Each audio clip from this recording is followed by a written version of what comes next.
حضرت ابو ہریرہ رضی اللہ تعالی عنہ نے نبی صلی اللہ علیہ وسلم سے روایت کی کہ آپ نے فرمایا،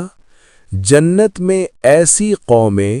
امتیں، جماعتیں داخل ہوں گی جن کے دل پرندوں کے دلوں کی طرح ہوں گے۔